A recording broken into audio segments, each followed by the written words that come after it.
നമസ്കാരം. കാസിബായി വ്ളോഗ്സിന്റെ പുതിയൊരു വീഡിയോയിലേക്ക് എല്ലാവർക്കും സ്വാഗതം. അപ്പൊ ഇന്ന് എനിക്ക് നൈറ്റ് ഡ്യൂട്ടി ഇല്ലാണ്ട് ഗൈസ്. അപ്പൊ ഞാൻ വിചാരിച്ചേ ഇപ്പം ഇവിടെ ഇരുന്നങ്ങ് ബോറടിക്കാൻ തുടങ്ങി. ഉച്ചയായിട്ട് ഞാൻ എഴുന്നേൽക്കുകയും ചെയ്തു. അപ്പൊ നൈറ്റ് എനിക്ക് കടന്നുറങ്ങും ചെയ്യാലോ. അപ്പൊ ഇതാ നമ്മുടെ ഈ റൂമിൽ നിന്ന് തൊട്ടടുത്തായിട്ട് ആണ് നമ്മുടെ ശിവഗിരി മഠം. അപ്പം ഇവിടുന്ന് ഒരു 800 മീറ്റർ ദൂരമേ ഉള്ളൂ കേട്ടോ. ഇവിടുന്ന് നമ്മുടെ റൂമിന്റെ അവിടെ നോക്കിയാൽ കാണാം, അത്ര അടുത്താണ്. അപ്പൊ അവിടം വരെ ഒന്ന് പോയിട്ട് വരാൻ വിചാരിച്ചു. തൊട്ടടുത്തല്ലേ, കാരണം നമ്മൾ ഇവിടെ വന്നിട്ട് ഇനിയിപ്പം ഇവിടുത്തെ കാലാവസ്ഥ ഒന്നും ശരിയായി നമ്മൾ ഇവിടുന്ന് എപ്പോഴാണ് പോകുമെന്ന് പറയാൻ പറ്റത്തില്ല. അപ്പൊ കിട്ടിയ ചാൻസിൽ നേരെ പോകുന്നത് ശിവഗിരി മഠത്തിലോട്ടാണ്. അപ്പൊ അവിടെ പോയിട്ട് കാഴ്ചകൾ കാണാൻ പറ്റുമെന്ന് എനിക്കറിയില്ല. കാരണം കാണാൻ പറ്റും, പക്ഷെ വീഡിയോസും ചിലയിടത്തൊന്നും വീഡിയോ അലൗഡ് അല്ലല്ലോ. അപ്പൊ വീഡിയോ എടുക്കാൻ പറ്റുമെന്ന് എനിക്കറിയത്തില്ല. എടുക്കാൻ പറ്റിയാൽ കിട്ടിയ ഭാഗങ്ങളൊക്കെ ഞാൻ കാണിച്ചു തരാം. കാരണം നമ്മുടെ ശ്രീനാരായണ ഗുരു സമാധി സ്ഥലമാണ്. ഒരുപാട് പുണ്യഭൂമി എന്ന് തന്നെ പറയണം അല്ലേ. കാരണം അദ്ദേഹത്തിൻ്റെ അദ്ദേഹം നിർവഹിച്ച കുറേ വാചകങ്ങൾ തന്നെ മതി നമ്മുടെ മനസ്സിൽ എന്നും ഒരു കുളിരേകാൻ വേണ്ടിയിട്ട്. ഒരു ജാതി, ഒരു മതം, ഒരു ദൈവം, മനുഷ്യന് എന്ന് ഒരു വാക്ക് നമ്മൾ പറയുന്നുണ്ടെങ്കിലും അതുമാത്രമല്ല, അദ്ദേഹത്തിൻ്റെ ഒരുപാട് കാര്യങ്ങൾ വേറെയുമുണ്ട്. അപ്പം പറ്റുമെങ്കിൽ അവിടെ പോയിട്ടൊന്ന് സ്ഥലങ്ങളൊക്കെ ഒന്ന് കാണട്ടെ. അപ്പം പറ്റുമെങ്കിൽ നിങ്ങളെയും കൂടി ഞാൻ കൂട്ടുന്നുണ്ട് കേട്ടോ. എന്തായാലും നമുക്കൊന്ന് പോയി വെച്ച് വരാം. വായോ. അങ്ങനെ റൂമിൽ നിന്ന് ഇറങ്ങിയിട്ടുണ്ട് ഗൈസ്. നമ്മുടെ കണ്ണെത്തും ദൂരത്ത് തന്നെയാണ് കേട്ടോ മഠമുള്ളത്. അതായത് ഇവിടെ നിന്ന് നോക്കി കഴിഞ്ഞാൽ ചെറുതായിട്ട് നിങ്ങൾക്ക് കാണാൻ പറ്റും. ഞാൻ റോഡ് സൈഡ് കൂടെ നടന്നു തന്നെയാണ് അങ്ങോട്ട് പോകുന്നത്. അത്രയും ദൂരമുള്ളൂ കേട്ടോ. അതാ ആ പച്ചലർ കമ്പറിൽ അങ്ങനെ കാണുന്നത് കണ്ടോ നമ്മുടെ മഠം. അതാണ് മഠം. അപ്പോൾ നമുക്ക് അവിടെ വരെ പോവാം. അങ്ങനെ നടന്ന് നമ്മളെ മഠത്തിൻ്റെ അവിടെ എത്തിയിട്ടുണ്ട്. അപ്പോൾ ആലുകൾ കൊണ്ട് നമ്മളെ വരവേൽക്കുകയാണ് കേട്ടോ. ശ്രുതിയിലെ സംഗീതം തീർക്കുകയാണ് ആൽമരത്തിലെ ഇലകളെല്ലാവരും. ദൈവത്തിൻ്റെ സ്വന്തം നാട്ടിലെ പ്രസിദ്ധമായ ഒരു തീർത്ഥാടന കേന്ദ്രമാണ് ശ്രീനാരായണ ഗുരു സ്ഥാപിച്ച ശിവഗിരി മഠം.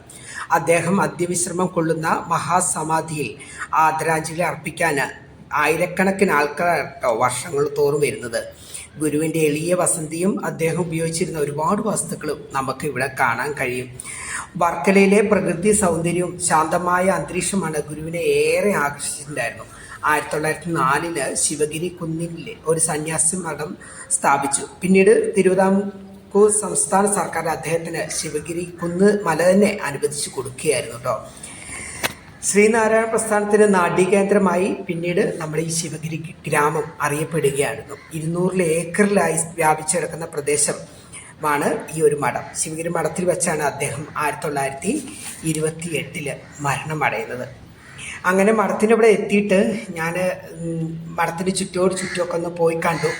ഈ സമയമായതുകൊണ്ട് ആളും ബഹളമൊന്നും ഉണ്ടായിരുന്നില്ല കേട്ടോ. കുറച്ച് കഴിഞ്ഞാലാണ് ഇവിടെ ആൾക്കാർ വരികയും ഇവിടുത്തെ എന്താ പറയുക മറ്റുള്ള പ്രതിഷ്ഠ പരിപാടിയും കാര്യങ്ങളൊക്കെ. അതിനെക്കുറിച്ചൊന്നും കൂടുതലായിട്ടൊന്നും എനിക്കറിയില്ല.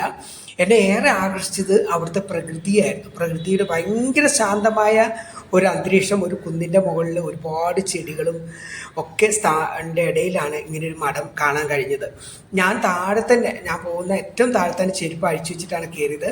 കാരണം ഞാൻ ഈ നടക്കുന്ന പാതയിലൊക്കെ ചെരുപ്പിട്ട് നടക്കാമെങ്കിലും നമ്മുടെ ഗുരുതുല്യമായിട്ട് നമ്മൾ അത്രയും വർഷങ്ങളായിട്ട് നമ്മൾ സ്നേഹിക്കുന്ന അല്ലെങ്കിൽ നമ്മൾ ആരാധിക്കുന്ന ആ മഹാൻ്റെ അടുത്ത് ചെല്ലുമ്പോൾ നമ്മൾ അത്രയും ബഹുമാനം നമ്മൾ കൊടുക്കണമല്ലോ.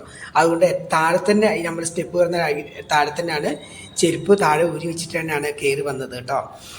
1856 ഓഗസ്റ്റ് 20 അദ്ദേഹത്തിൻ്റെ ജനനം. 1928 സെപ്റ്റംബർ 20 അദ്ദേഹം മരണമടഞ്ഞു. കേരളത്തിൻ്റെ നവീകരണ പ്രസ്ഥാനത്തിൻ്റെ ഉപജ്ഞാതാവാണ് നമ്മുടെ ശ്രീനാരായണ ഗുരു. തിരുവനന്തപുരത്തിനടുത്തുള്ള ചെമ്പഴന്തി ഗ്രാമത്തിൽ 1956 ഓഗസ്റ്റിലാണ് അദ്ദേഹത്തിൻ്റെ ജനനവും.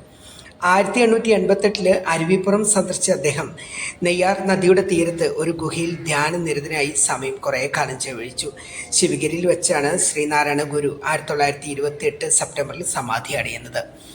അപ്പോൾ ഇവിടത്തേക്കുള്ള സമയവും കാര്യങ്ങളൊക്കെ ഉള്ള ബോർഡുകൾ, അപ്പോൾ ഇവിടെ പാലിക്കേണ്ട കുറേ മര്യാദകളും കാര്യങ്ങളൊക്കെ ഇവിടെ എഴുതി വച്ചിട്ടുണ്ട്. പിന്നെ മറ്റൊരു കാര്യം എന്ന് വെച്ച് കഴിഞ്ഞാൽ അദ്ദേഹത്തിൻ്റെ ഓരോ വചനങ്ങളും നമ്മൾ ഏറ്റവും കൂടുതൽ കേട്ടുള്ള വചനം എന്ന് പറയുന്നത് ഒരു ജാതി, ഒരു മതം, ഒരു ദൈവം, മനുഷ്യനെന്നാണ്.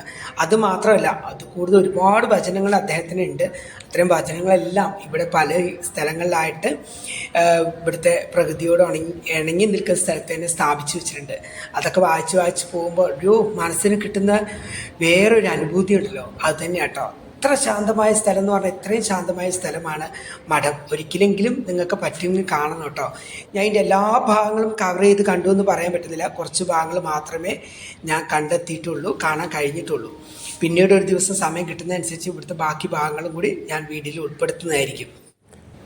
നമ്മുടെ സമുദായ സംഘടന എല്ലാ മനുഷ്യരെയും ഒന്നായി ചേർക്കുന്ന ഒന്നായിരിക്കണം. ആരുടെയും മതസ്വാതന്ത്ര്യം. പിന്നീട് ധർമ്മഭട സംഘം രൂപീകരിച്ച മഹാത്മാവാണ് ബോധാനന്ദ സ്വാമി. അദ്ദേഹത്തിൻ്റെ മഠമാണ് ഈ കാണുന്നത്. ഗുരുദേവൻ്റെ അനന്തരഗാമിയായിട്ടുള്ള ഒരു പുണ്യാത്മാവാണ്. തൃശ്ശൂരിലെ ചിറക്കലിലായിരുന്നു അദ്ദേഹത്തിൻ്റെ ജനനം. പിന്നെ പിന്നീട് കാണുന്നത് ഇതാണ് കേട്ടോ, വൈദ്യമഠം. വൈദ്യമഠത്തിലായിരുന്നു അദ്ദേഹം ഗുരുദേവൻ സമാധി അടഞ്ഞ സ്ഥലവും പിന്നെ അവിടുത്തെ മുറികളും പിന്നെ ഒരുപാട് ദിവ്യ വസ്തുക്കളൊക്കെ. അപ്പോൾ അതിനുള്ളിൽ കയറിയിട്ട് വീഡിയോ ഒന്നും എടുക്കാൻ പറ്റിയില്ല. അപ്പോൾ പുറമേ നിന്നുള്ള കാഴ്ചകളൊക്കെയാണ് കാണുന്നത്. പിന്നെ അദ്ദേഹം ഉപയോഗിച്ചിരുന്ന കസാരകളും കാര്യങ്ങളും പിന്നെ അദ്ദേഹത്തിൻ്റെ വസ്ത്രങ്ങളുടെ കാര്യങ്ങളെല്ലാം അതിനുള്ളിലും ഈ കാണുന്ന മഠത്തിലും കൂടിയാണ്. ഇനി ഇതിൻ്റെ താഴെ ഭാഗത്ത് തന്നെയാണ് നമ്മുടെ ശാരദാ മഠം ഉള്ളത്. അപ്പോൾ അവിടത്തേക്കൊന്നും ഞാൻ പോയിട്ടില്ല. പ്രകൃതി ഒരുക്കിയിരിക്കുന്ന ഭംഗി എന്ന് പറയുന്നത് ചെടികൾ കൊണ്ടും മരങ്ങൾ കൊണ്ടും എല്ലാം കൊണ്ടും ഏകദേശം 200 ഏക്കറിലോളം വ്യാപിച്ച് കിടക്കുക കേട്ടോ നമ്മുടെ ശ്രീനാരായണ ഗുരുവിൻ്റെ ഈ സമാധി സ്ഥലം. പിന്നെ ഇവിടത്തേക്കുള്ള പ്രവേശന സമയം എന്ന് പറയുന്നത് രാവിലെ, ദർശന സമയം എന്ന് പറയുന്നത് രാവിലെ 5 മുതൽ ഉച്ചയ്ക്ക് 12 വരെയാണ്. പിന്നെ വൈകിട്ട് 4:30 മുതൽ 7:30 വരെയാണ്. ഈ രണ്ട് സമയത്താണ് ഇവിടെ ദർശനത്തിന് ആൾക്കാർ പിന്നെ അങ്ങോട്ടേക്കുള്ള ഗേറ്റൊക്കെ തുറന്ന് നമുക്ക് ദർശനം അനുവദിക്കുകയുള്ളൂ. അതുകൊണ്ടാണ് ഈ സമയത്ത് ഞാൻ പോയപ്പോൾ ദർശന സമയമല്ല, അതുകൊണ്ടാണ് ബഹളമൊന്നും കാണാത്തത്. പിന്നെ ഇതിൻ്റെ ചുറ്റും കാണുന്ന പർണശാല, സമൂഹ തിലവനം എന്നൊക്കെ പറഞ്ഞിട്ടുള്ള കുറേ കാര്യങ്ങളൊക്കെ ഉണ്ട്. അപ്പം അതൊക്കെ ഒന്നും ഏകദേശം കുറച്ച് ഭാഗങ്ങൾ മാത്രമേ ഞാൻ ഇതിനകത്ത് ഷൂട്ട് ചെയ്തിട്ടുള്ളൂ. ഈ പുതിയ ഒരു വീഡിയോ ആയിട്ട് ഞാൻ വീണ്ടും വരാം, കുറച്ച് ഭാഗങ്ങളും കൂടി കണ്ടതിന് ശേഷം. അപ്പം ഞാനിവിടുന്ന് പടി ഇറങ്ങുകയാണ്. ഗുരുദേവനെ മനസ്സിൽ ധ്യാനിച്ചുകൊണ്ട് ഞാൻ പടി ഇറങ്ങി പുറത്തിറങ്ങി ഒരു ചായയും പഴംപൊരിയും കഴിച്ചു. ഒരു ജാതി, ഒരു മതം, ഒരു ദൈവം, അത് തന്നെയാകട്ടെ മനുഷ്യൻ്റെ മനസ്സിലുള്ളത്. മനുഷ്യ എല്ലാ ദുശകുനങ്ങളും മനസ്സിൽ നിന്ന് മാറട്ടെ. നല്ലൊരു ജീവിതം നമുക്ക് ജീവിക്കാൻ കഴിയട്ടെ. അപ്പോൾ വീഡിയോ ഇഷ്ടപ്പെട്ടാൽ ലൈക്ക് ചെയ്യാൻ മറക്കണ്ട. എല്ലാ കൂട്ടുകാരും സബ്സ്ക്രൈബ് ചെയ്തെങ്കിൽ ഒന്ന് സബ്സ്ക്രൈബ് ചെയ്യാൻ മറക്കല്ലേ കൂട്ടുകാരെ. എല്ലാവരോടും സ്നേഹവും സന്തോഷവും, എല്ലാവർക്കും സമാധാനം ഉണ്ടാകട്ടെ. എല്ലാവരോടും സ്നേഹം. ബൈ.